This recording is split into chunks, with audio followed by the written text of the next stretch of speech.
Almost forgot to press. There you go. Almost forgot to press record, but I did. Okay, so Tori Goldhammer is the founder of Safe at Home. It's a grant program that's administered by Corey's business, actually, Home Care Partners, and it's funded by the group we lovingly call DACO, Department of Aging and Community Living, who's also been funding us and giving us some grants through the years. The program began in January of 2016, and they have completed over 4,000 projects, which is really very impressive.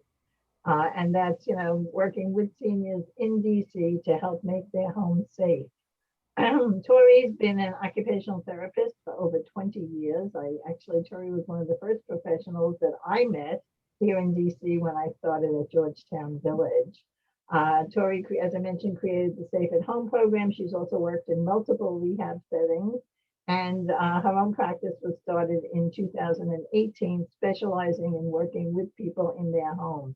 Tori is also, some of you may have contacted Tori because I recommend her with the Get a Grip group to see about safety in your home, to learn more about grab bars and safe entrance and exits and that type of information. So Tori is a wealth of information, and we are very lucky that she is participating and has brought us this program. Her specialty certifications are in home modification, assistive technologies, and fall prevention. And joining Tori today are our two students who are just a few weeks shy of graduating with their masters. Kana Shimon and Emma Sodinkis are both occupational therapy students at Jefferson University in Philadelphia. And thanks to the pandemic, we have them here with us online in DC. They're finishing up their masters. As I mentioned, this is their final internship, and they will graduate at the end of August. Kana has a background in nonprofit work before entering occupational therapy school, and her previous internships were at Rancho Los Amigos in Los Angeles, where she worked with patients who suffered strokes. I don't believe Kana has picked her choice field for after graduation, but she's had some great experiences. Emma has entered OT school directly from her undergraduate program. She has a passion for working with children, which we're trying to break her of. And she has been pursuing this career since graduation, since she got into school. Emma's anticipating working in a school system. And again, options are unlimited here, Emma. Just remember we're here. So I would like to introduce you to Emma, Anna, and Tori, and leave the rest of the program to them. Thank you, ladies. Thank you, Emma. I'll just say hi to everybody real quick while Emma and Hannah will be doing the presentation. I'll just be in the background. And they have a lot of great information for you. It's chock full of information. I'm sure you'll have questions, so we'll do our best to get through it in the time allotted. But certainly feel free to follow up with any of us after this presentation with any questions, and we will be happy to answer them. So with that, I will turn it over to Emma and Hannah. All right. Hello, everyone, and thank you for coming today. We're really excited to see all of your faces here, and thank you for the great introduction, Lynn. Our presentation today is called Your Day, Your Way, Occupational Therapists' Perspective on Body, Mind, and Wellness. And as you'll see, we'll cover a lot of ground today, and we're really excited to discuss these topics with you. We already received a great introduction, but I'm Hannah, currently coming to you from Portland, Maine, and a current student intern at Safe at Home with Tori. And I'm Emma. Again, thanks, Lynn, for the great introduction. And I am coming to you from a small town named Prospect in Connecticut. So we have a lot of stuff to cover, so please bear with us. We hope it's entertaining enough. But we're going to talk a little bit about what occupations are, what is occupational therapy for those who haven't really encountered it before, how OT, which is occupational therapy, can be related to productive aging, wellness, the different occupations you do in your day. And then we'll talk a little bit about ergonomics, energy conservation, which is for your body, not for your house, and joint protection, and then mindfulness. So we wanted to start off by really discussing this concept of occupation because it is kind of unique to occupational therapy, and it's a fairly misunderstood term. So we wanted to better understand what it was in this setting. So occupation, as defined, is the everyday personalized activities that people do as individuals, in families, and with communities to occupy time and bring meaning and purpose to life. And that is as defined by the Occupational Therapy Practice Framework, which is a very important document for all occupational therapists. But really what this means to me is the things that you have to do or want to do from the time you wake up in the morning to the time you go to bed at night. Those all encompass occupations. So what is occupational therapy? So there's this really good quote that I love that says, doctors add days to your life, occupational therapists add life to your days. So it's all about how we help our clients or our patients, depending on the setting, engage in their meaningful occupation. So sometimes life events happen, you can get injured, you can get an illness, whatever it may be, an occupational therapist help you get back to the things that you weren't able to do because of those life situations. And we feel that occupational therapy is uniquely poised to assist in the area of productive aging in a variety of ways, including the ones that you see here. Maximizing everyday life, fall prevention, as is the work of Safe at Home, memory support and rehabilitation, home modifications, vision loss remediation, life transitions, and assistance and training for caregivers are all environments of practice, all areas where OTs can work collaboratively with clients to really make life the best it could be. And we also wanted to kind of tie together our topic of wellness and this theme of occupation. And this quote here is from Wilcock and Townsend. They're really important figures in occupational therapy. And they stated, all people need to be able or enabled to engage in the occupations of their need or choice, to grow through what they do, and to experience independence or interdependence, equality, participation, security, health, and well-being. And really, I look at this as the doing, being, and becoming. And when we think about doing, it's doing the occupation itself. It's the individual performing the occupation and necessitating interaction with others and their environment, developing their own identity. The being refers to being your true self, and that people are required to spend time kind of thinking and reflecting and developing who they are. And then the becoming is how all of those things kind of coalesce into defining the values and priorities for transforming into the new roles.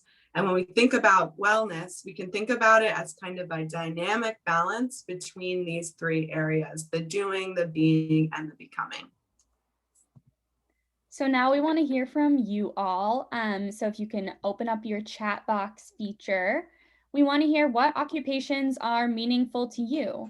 So for me, and I think for a lot of people, things like showering, eating, toileting, those are all occupations you need to do throughout the day. But some really meaningful occupations for myself are knitting, spending time with family and friends, and driving so I can get places. So we would love to hear from you all.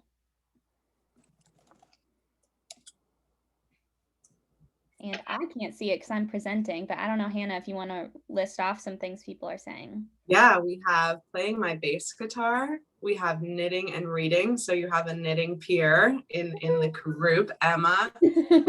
Dancing, which Tori and I both gave a shout out to. So maybe we'll have some Zoom dances moving forward now that we know. We'll see if others are working. We have some listening to music, absolutely. And I love that everyone kind of like dipped into their leisure, the things that bring them joy. And right. That's wonderful. And so, yeah, so to kind of tie it together, if I got a hand injury of some sort, I couldn't knit. So seeing an occupational therapist, they would help me rehab my hand so that way I could potentially get back to what I enjoy doing the most.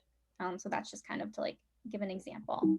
We have a couple more, Emma. We have listening to music, going to the theater, exercising, gardening and dog care, cooking, and playing with dogs. So thank you so much all for my puppy people.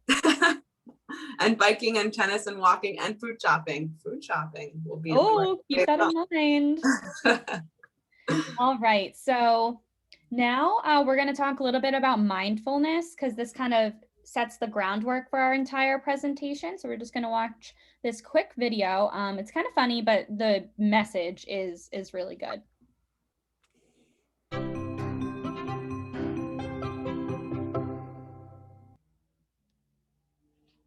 You may have heard this word mindfulness. It's become something of a buzz phrase of late. So I'm going to give you one simple, serviceable definition, which is this.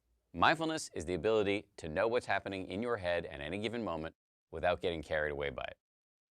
Imagine how useful this could be. Just as an example, you're driving down the road and somebody cuts you off in traffic. How do you normally react? I think most of us, we normally react by having a thought, which is, I'm pissed. And then what happens next?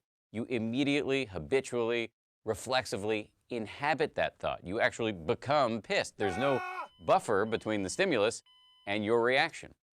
With just a little bit of mindfulness, in that same situation, you might notice my chest is buzzing, my ears are turning red, I'm having a starburst of self-righteous thoughts, I'm getting angry.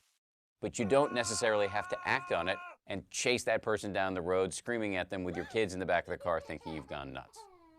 Now, you might be thinking, don't I need to get angry sometimes? Aren't I justified? I would say yes, but probably not as much as you think. The proposition here is not that you should be rendered by mindfulness into some lifeless, non-judgmental blob. The proposition is that you should learn how to respond wisely to things that happen to you, rather than just reacting blindly. And that, my friends, is a superpower.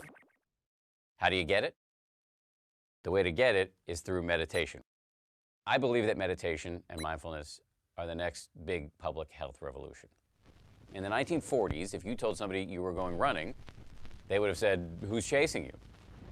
But then what happened next? The scientists swooped in, they showed that physical exercise is really good for you, and now all of us do it, and if we don't, we feel guilty about it.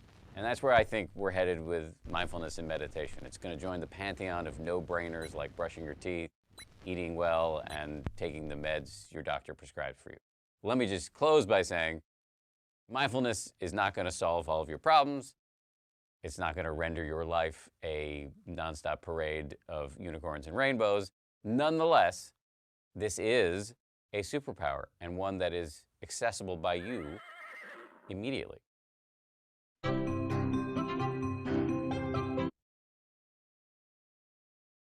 So that was kind of a silly video, but it does have some good points to it that often we kind of go through life without recognizing what's happening in our body.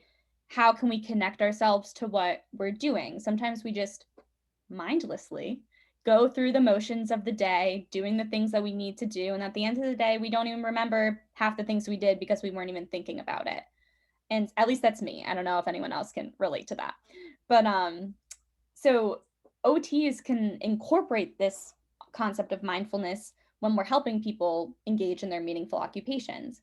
So as you can kind of see in this circle, there's a couple different ways that we can kind of like engage mindfulness into occupations with being fully present in the moment, having that emotional balance.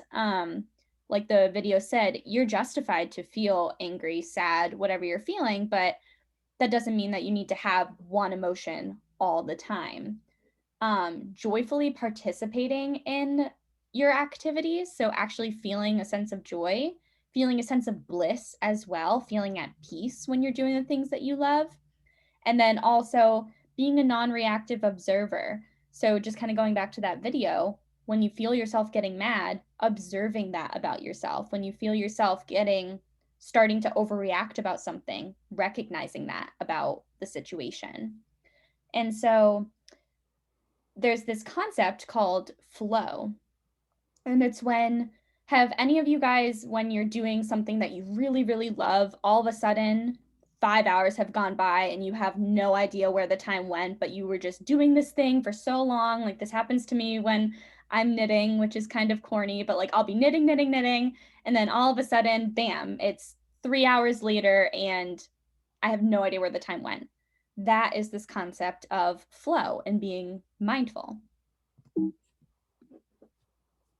So we would be remiss if we didn't talk just a little bit more about flow, and it's a really interesting topic. We suggest, if interested, to continue to look into it after this. But it's primarily developed by a scientist named Mihaly Csikszentmihalyi. And it provides a really good understanding of this optimal mindset for performance. So you can see this chart here. And what we're looking to be in is that top right corner of flow, where the challenge and the skill level meet so that you are fully immersed in the moment. And it's really an optimal psychological state where people experience complete engagement in an activity when it's appropriately challenged and appropriately skilled. And it results in really deep learning and high levels of personal and work satisfaction. And OTs can support in this, and also individuals can figure out ways to meet the just right challenge to find flow in their everyday lives. So we're now going to move forward into more of our presentation, but we just wanted to kind of have mindfulness as the framework for which we look at everything now. So thinking about our bodies, thinking about the activities that we have planned or are participating in, so that we can do them in the most optimal way for ourselves and for our loved ones. So we're now going to talk a little bit about everyday ergonomics. And so ergonomics is defined as learning about human abilities and limitations and applying this learning to improve people's interactions with products, systems, and environments. Really, I like to think about it as how to use your body and your environment to stay healthy and productive. And specifically, we're going to look at 3 different areas we can do this in. Lifting, we're all picking up heavy stuff all the time. How can we do that in a mindful and intentional and safe way? Working, specifically desk work. I know that's been a lot of people's experience during the pandemic and probably moving forward. And then driving as well. So this is a video that's going to break down some of the proper body mechanics for lifting, so we can be mindful about how to lift moving forward.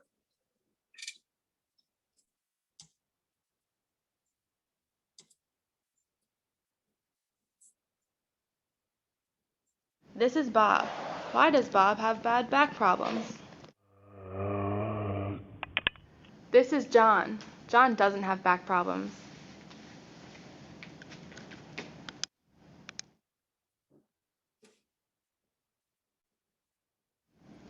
John is going to demonstrate the proper body mechanics of lifting from floor level by breaking the movement down into a few easy steps. Step 1, plan ahead. Step 2, get close to the object while maintaining a wide base of support. Step 3, maintain normal spinal alignment by keeping your head upright and back straight. Hinge at the hips and bend your knees to shift the load to your legs. Step 4, grab and lift the object. Look up to resume correct spinal alignment. Remember, where the head goes, the spine will follow. Push through your legs. Remember to keep the object close to your body and avoid twisting at the trunk. Look at the difference between good body mechanics and bad body mechanics. Remember to use good body mechanics when lifting an object from waist level. Hinge at the hips, keep your back straight, and don't twist at the waist.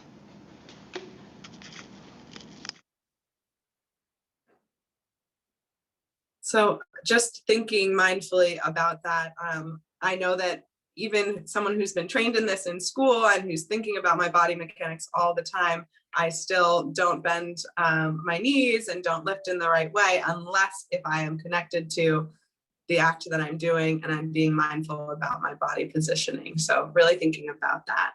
Now we're going to talk a little bit and watch a video about work positioning, specifically, as I said, kind of seated work, desk work that a lot of people are doing right now. So we'll take a look at this one.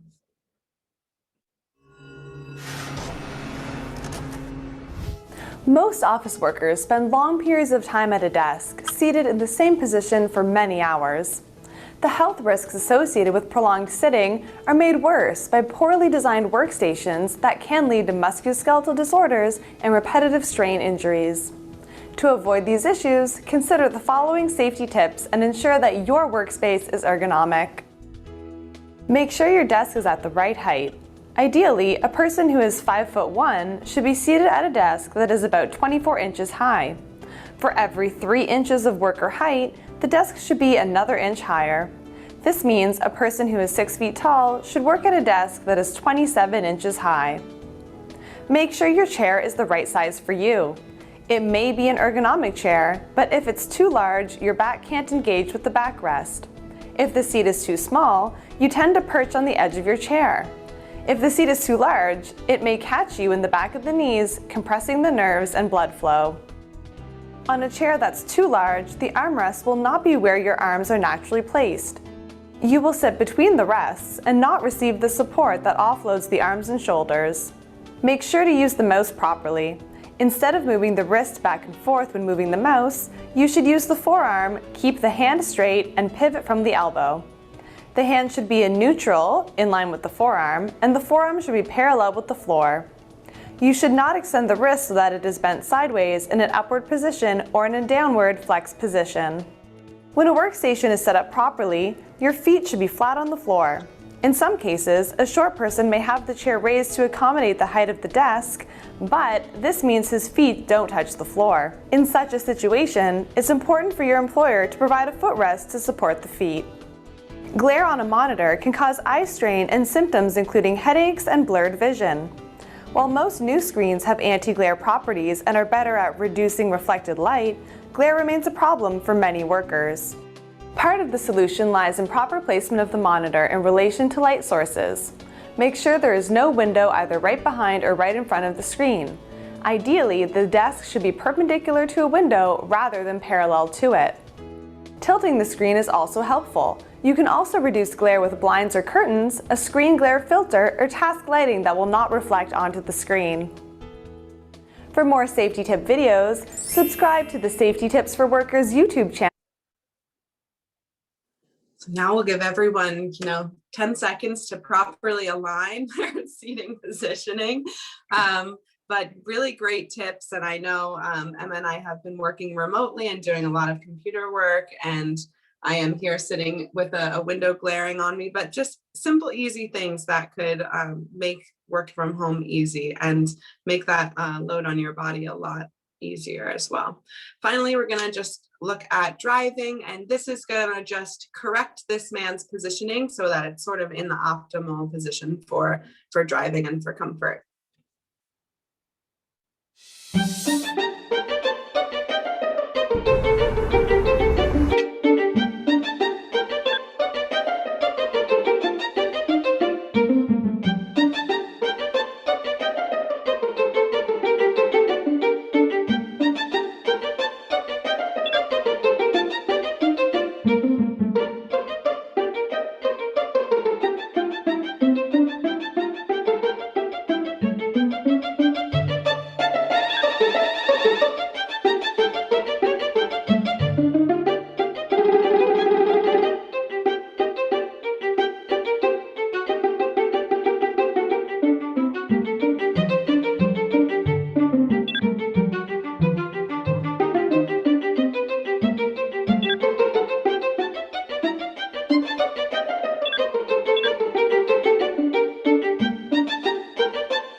Wonderful. So some of those I didn't even know that you could move the steering wheel forward and the headrest up. So just simple fixes that could really do a lot for your body if you're mindful about them. All right, now we are going to continue forward into our next concept, which is that of energy conservation, which, as Emma noted, is not for your home, but for you and for your body. And this definitely connects back to our mindfulness, specifically with the 4 Ps, which is really kind of the technique that we use to make sure that we are utilizing our energy conservation strategies. So for the 4 Ps, we have plan, which is about planning ahead. We have prioritize, which is deciding what really needs to be done that day and kind of what we can put to the next day or a later time. We have pace, which is about the speed of which you do an activity. And then we have position, which relates strongly back to what we were just seeing, thinking about your body positioning while completing tasks. And we had someone previously mention grocery shopping. So we're going to look at the 4 Ps of energy conservation through that lens. Starting with planning. So planning involves trying to use your body in the ideal way. It's really the when, where, how, who, what for you and what you are needed for. So if you're a morning person, perhaps you're scheduling grocery shopping in the morning when we know it to be less busy. Maybe if you feel more tired in the morning and you're more energized in the afternoon, that's the plan for you. And also making sure that you have enough time to accomplish the task so that you can pace it at the appropriate level. And then some strategies, a weekly menu planner where you're thinking through what you need to pick up from the grocery on what days, and just the different ingredients needed for your meals that week. Also thinking about prioritize. I know that I am often the person in the top right corner trying to get all of the bags because I've gone out and bought everything rather than just kind of the things that I needed at that time. So thinking about the importance and the urgency, and also thinking about when you may have assistance available versus when you really have to do it on your own. And then the idea of what is most important to get during that time so that you're not lugging things around like this gentleman is. So then you have pacing. So the first thing with pacing is move slowly. Unless if you have something urgent to do, try and again plan your day so you're not rushing through anything. And make sure to give yourself just enough time at the store. So that way you prevent yourself from tripping if you're moving too fast or bumping into things. You really prevent injury that way.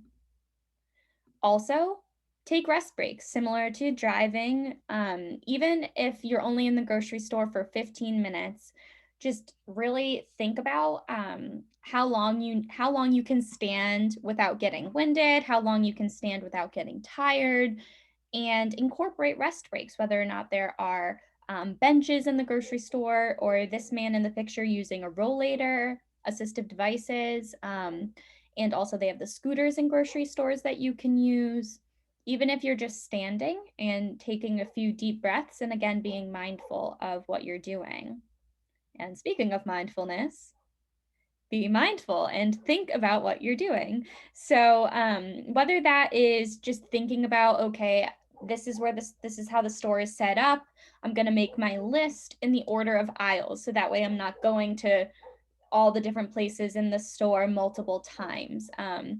Thinking about whether or not you're going to be able to get things, if you're going to need to ask for help, and thinking about slowing down, taking breaks, and just breathing itself. You have to, like Hannah was saying, you kind of need to think about what you're doing.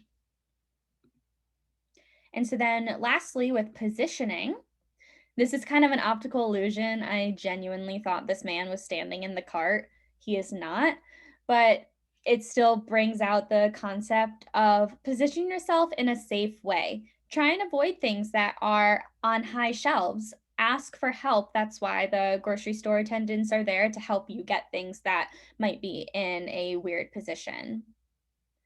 Use your environment. The grocery carts, the grocery baskets, the scooters, they're there to help you. And I know we've probably all been there where we think we're going to go grab 3 items and we come out with 20 and our hands are full and we never got a cart. Even if you don't think you need one, err on the side of caution. Really use your environment. And lastly, if you can avoid it, try and avoid grabbing things that are really low or really high. But if you definitely need something on a low shelf, remember what we learned previously in the presentation about ergonomics. Bend at your knees, really use your legs instead of your back, and keep it close to your body. Oops, I'm sorry. All right, we're going to move on to our final topic of the day. And I know that we are cruising through these. We wanted to leave plenty of time at the end for questions or comments. So apologies that things have felt a little bit fast, but want lots of time to discuss with you what we've just talked about. So final topic is going to be joint protection. And joint protection is a self-management strategy or approach that really aims at maintaining the functional ability of your body through changing or adapting the methods or movement patterns of the joints that are affected. And so this can be through the use of devices or through pacing activities or just through mindful movements.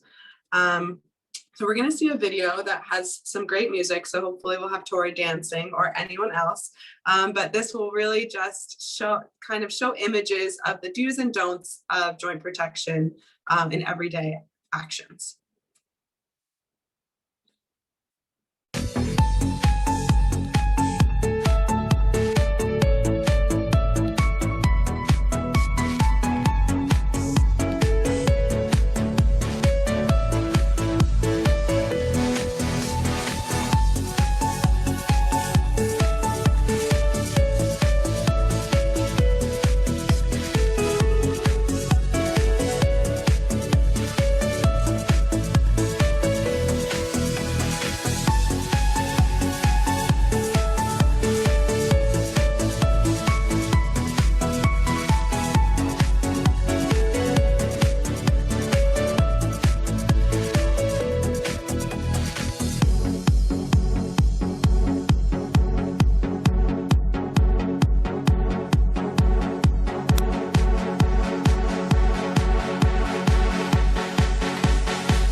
was a blast. So that was a ton of different ideas. We're going to break them down a little bit in some of the ones that we found most meaningful. And just on a personal note, I have arthritis in my family and I'm already experiencing it in my hands, and thinking about using these strategies and implementing them. It becomes a pattern if you're mindful about them. So the first one, Emma's I going just to want to discuss. say that watching the video, I'm thinking, gosh, I've been living my whole life wrong. I know it's things you don't even think about. They're so innate that you, again, have to be mindful. Like the way that you, like just me going like this, I need to like actually think about, okay, if I need to rest my hand on something, like opening up my hand and, you know, just being mindful about those things. It is kind of wild to think about the things that you don't even think about doing. That we've been doing all along. Yes, exactly. Like wringing out a towel. Oops, didn't mean to do that. Oh, sorry. Oh gosh. Okay. So wringing out a towel, I do this all the time. I never even thought to push it up against something, but that is definitely an easier and much more efficient and ergonomic way to do it. Or if you think twisting will still get out more water, doing it like the bottom right, where you put it around a handle of some sort and twisting it instead of making your joints do all these different motions. And then with opening a jar, kind of spreading the pressure out between multiple joints rather than just causing it to just grip hard on those tiny joints of your hand. Or in the bottom right, using a tool that actually assists with the pressure of turning the jar. There are plenty and they're all over. They're very available for super cheap on Amazon. We call these things on the left built up utensils, meaning literally that they're wider and built larger. And so for, again, people that struggle with arthritis or weakness in their hands or their arms, using a larger utensil can be really, really helpful. I also don't really know those who like eat their, like with a spoon, like with a full fist. So I know that might not be like super easy, but I think they're trying to show like, don't just use your fingertips, try and use as much surface area of your hand as possible. And this one again, rather than having all of the pressure on that tiny joint of your pointer finger, either using your full hand or in the bottom, using two hands so that it's evenly diverse across both sides of your body. And then again, here we have the built up utensils. You can do this for your pens, your pencils, and these key holders I think are so cool and so much easier than trying to pinch a key. And all of these things are available again online. And if you would like these resources, we can definitely send them out to you. And this slide certainly goes with our grocery shopping idea, but putting the pressure on larger portions of your body or larger joints that are more able to handle the weight rather than the small joints of your finger, where a lot of people experience that kind of chronic wear and tear and pain. So just being mindful, throw it over your shoulder instead. Mm-hmm. Keeping things as close to your body and as close to the middle of your body as possible are also key. Mm-hmm. And then here the video talked about this, but when you're pushing up, try and use the palm of your hands, not your fingertips, or in this picture, it's showing you pushing up on your knuckles. So again, that could be something that's super innate that you don't think about, but something to be mindful about. And then finally, two products that can kind of assist with this. On the left, we see a button hook that kind of loops around the button and you can easily thread it through your shirt. And then on the right is the cutting board that they mentioned in the video that actually has prongs that stick out of it. So you're able to put your tomato, your apple, whatever you're slicing right on there so that you can just worry about cutting and not having to grip the item and put some wear on your joints in that activity. So now, thank you for sticking with us. I know that was a plethora of information and a lot of different topics that all kind of relate, but are all also separate in different ways. What we wanted to do was ask all of you if there was an occupation that you were thinking of while this presentation was going on. You know, we talked about grocery shopping, But if there is something else that you were thinking of that you want some help fleshing out how you would be mindful or ergonomic or conserve your energy, protect your joints during that occupation, we wanted to save some time to kind of work through that with some of you. And can I assume that it's also okay for people who have questions in general for you to be able to ask at this point? Yes, we do have a questions and comments slide, but if you want to ask now, the floor is yours. Okay, so do we have questions? Well, we have this wonderful opportunity to ask. And please remember to unmute yourself if you have a question. I think, Pam, did I see I your I hand? do, she kind of answered, you kind of answered the question for me, Emma. I like that the keyhole, the built-up key holder, and I was thinking of where would I get it, at a hardware store or whatever, and why didn't I think of Amazon? That's where you'd be most likely to see a variety and get whatever it is I wanted. Yeah, I wanted to make two suggestions on the ergonomics of people who are sitting at their desk for long periods of time. Anyone who sits as a student or as you're in your work, if you have to sit at a desk for a long time. The height and the position of in your seating arrangement is so important. But two other suggestions would be to give your feet a little exercise while you are sitting at your desk, since we know that stagnation of blood in the lower extremities is a real pooling problem for collection and making of blood clots. So two things. One, putting a little rocker underneath your desk so that your feet are going back and forth, kind of like mindlessly exercising while you're there. The other simpler one is getting a tennis ball and moving your foot across that back and forth also. And that's a healthy thing to do for your feet while you're sitting at your desk, doing two things at once. Thank you so much, Pam. I'm literally going to go get a tennis ball after this. Simple. And put it in the next 2 weeks. And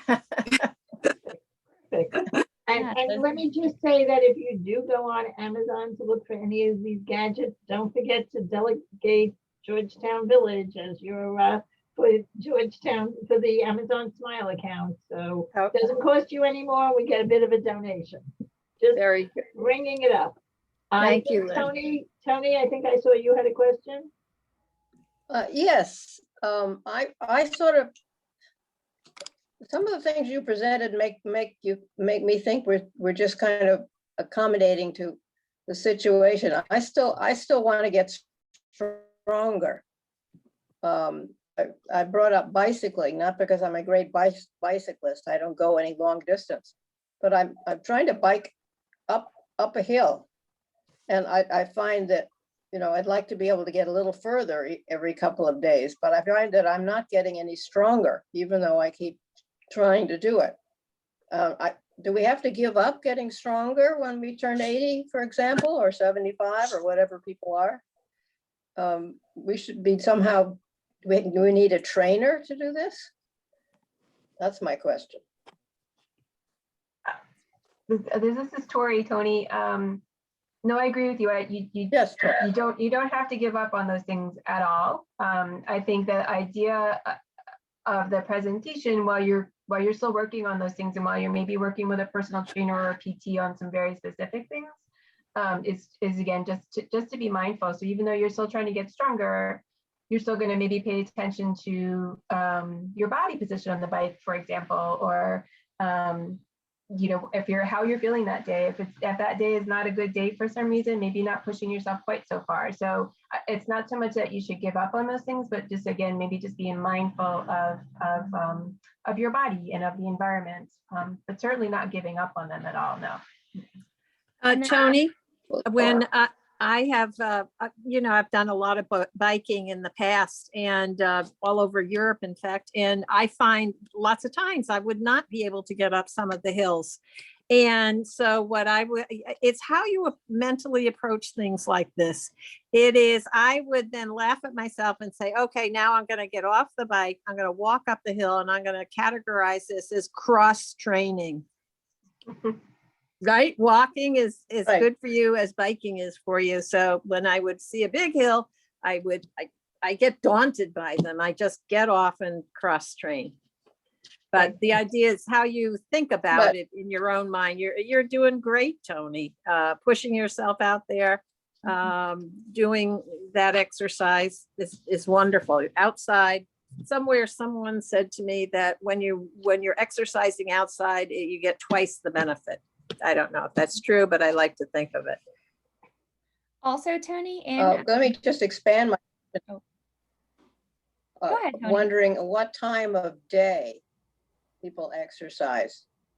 I usually I do it in the morning, but I find I'm using up all my energy for the day by exercising between 7 and 9 or something like that in the morning. You any comment on timing, ladies?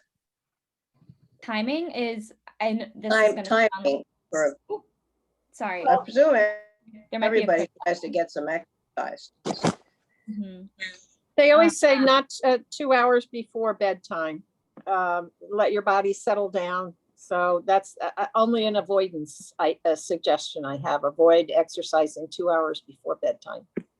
And I've always heard that the most beneficial time is when you feel that you can fit it in and get and have the energy to do it. So I don't think, I mean, from what I've always heard, there's not one particular time that's better than another, but everybody has their own kind of rhythm. And so some people have more energy in the morning and they should use that to exercise then. And some people, kind of are night people. And so, it's okay to exercise at 7, 8 at night, not right before you go to sleep, but certainly wrong with it, a couple of hours before you're going to go to bed is really fine if that's when you have the energy to do it and you're going to, really give it your all. I agree with Right. you. I think that, oh, sorry, Hannah. No, go ahead, Emma. Go ahead. Yeah, I was going to say it really does depend. And I know that's like not the answer that you want to hear, but for each person, we would recommend something different. So if you went to a physical therapist or an occupational therapist to get stronger, to work on this occupation of riding your bike, it would be a completely different program than if we were doing it with Pam or with Lynn, just because everyone's bodies are different and you would have to take into consideration like what time you went to sleep, how much water you're drinking, when you eat your meals, if you're experiencing pain, all those things. And then also in OT, we do a lot of things called preparatory activities before we actually do the activity of choice. So literally prepping your body to be as efficient as possible for when you want to do your activity. So if biking is your end goal and biking up the hill is your end goal, you can do strengthening activities in your legs and in your core, which you might not think about with biking, but everything kind of comes from your core. You can work on just endurance in general, even if it's not biking for extended amounts of time, like Pam was saying, walking for extended amounts of time, getting your body primed to doing things for that longer period. So that way, when you go back to biking, your breathing's a little different because your body has endured an hour long or 30 minutes long of activity. Your muscles are a little stronger because you were doing those exercises. So those are some little tips as well. Thank you. Thank you. That's great. Thank you. I just want to read, we have a question from Pat in the chat box. She writes, earlier you mentioned meditation. Could you explain how does that fit into these suggestions? Yeah, so I think that practicing meditation is the art of practicing mindfulness and inhabiting that space and being able to be still and fully aware of your body and your thoughts in that moment. And then I think through the practice of meditation, you can transition that into the activities of every day. And as someone who's done lots of yoga and who's attempted lots of meditation, it's not easy, but I think that it's a continued work in progress, certainly. And it's interesting because meditation can both be an occupation of your day, and it can also be something that you kind of use as a tool throughout your day for this mindfulness. So I think that's a really great question. Yeah, go ahead, Patricia. What recommendations do you have to get started doing it? Should you work with a group or work with someone, or there are things you could do online? Yeah, I think like one of the simplest things I've seen that I know has worked for friends of mine and family members is there's tons of meditation apps on the iPhone or on the computer. And I can ask them and follow up after this presentation kind of what the favorite ones are. But there are some that are just 2 to 5 minutes, and committing that moment to just being mindful and to going through these led meditations, I think is kind of a good tipping your toes into it. But yeah, I think there's probably group resources online for it, or videos online, kind of what works best for you. I don't know if Tori or Emma has more, or anyone else has more. The one thing I was gonna, oh, sorry, Lynn. The one thing I was gonna say when I've tried to start meditation, and sometimes it feels very overwhelming because I feel like the people around me can do it for 10 or 15 minutes, and I feel like very overwhelmed because it's very difficult for me to do that. But I have learned from people online or videos, if you can do it for 30 seconds, even a minute, it's very beneficial. So don't be discouraged if meditating more than even just a minute is not, if you're thinking you're not being helpful, because it is. It's really every moment that you're focusing on your breathing and paying attention to the moment is helpful. Okay. And Pat, excuse me, is it, if you make a time, like you brush your teeth in the morning, whatever, it's just, like say, I'm going to do this at 9:15. And so just sit down at 9:15 and close your eyes and start to think. And I think that you have to set a time. For me, I had to set a time. And what I found is that when I get really I react too quickly to things, and I get I get almost afraid. I just sit down and I just close my eyes and take a lot of deep breaths, and I make myself sit there for 5 minutes. And it does miracles. I may not be thinking of anything brilliant, and I may not be doing mindfulness, but I'm getting close to it, and it calms me down. Okay, thank you. Thank you very much. Yeah, and I was just going to mention that I know that, my daughter does I think iFit or something online, and she has mentioned recently that they too, kind of, we're right there, we're at the height of the wave on this, because they too have now put in a wellness section and are encouraging meditation, and they have these recordings that you can listen to. So wellness and meditation is really, kind of that opportunity, as Sarah just said, to take some time and just kind of focus and breathe and relax. As more and more people are seeing the benefits, and how good it is for your overall health to do this. So, the same way as it's important to exercise, it's also important to take that time for yourself to ground yourself. Absolutely. Thank you. And I think what Sarah said was wonderful. That's a great personal example, and it's wonderful to hear that some of you are already doing that. I know for meditation too, two of the best ways that you can kind of sit and meditate are to focus on your breathing. So literally just thinking about the breath that's coming into your body and out of your body, or focusing on your body parts. So what are the feelings I'm having in my fingers? Then work up to your hands, then work up to your arms. And so if you're like me, who often can't sit without something going through my head, which is why I think meditation is so difficult for people, because it's hard to think about nothing, so focusing on something, but that's related to your body, can be really helpful in those moments too. Thank you. And so, Emma, I hope you're aware of the practices of meditative knitting, because there are websites and stuff that deal with that.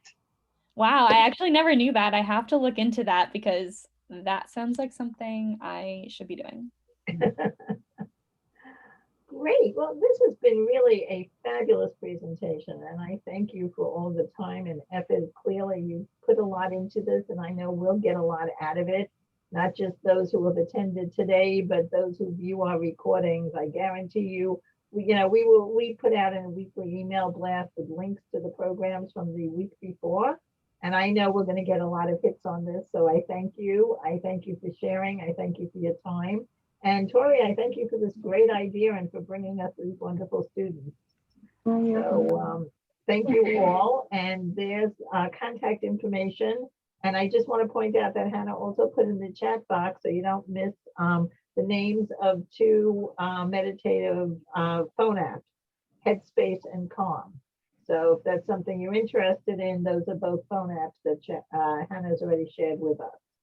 Yes, and you can also, through a quick Google search, any YouTube videos are really helpful too.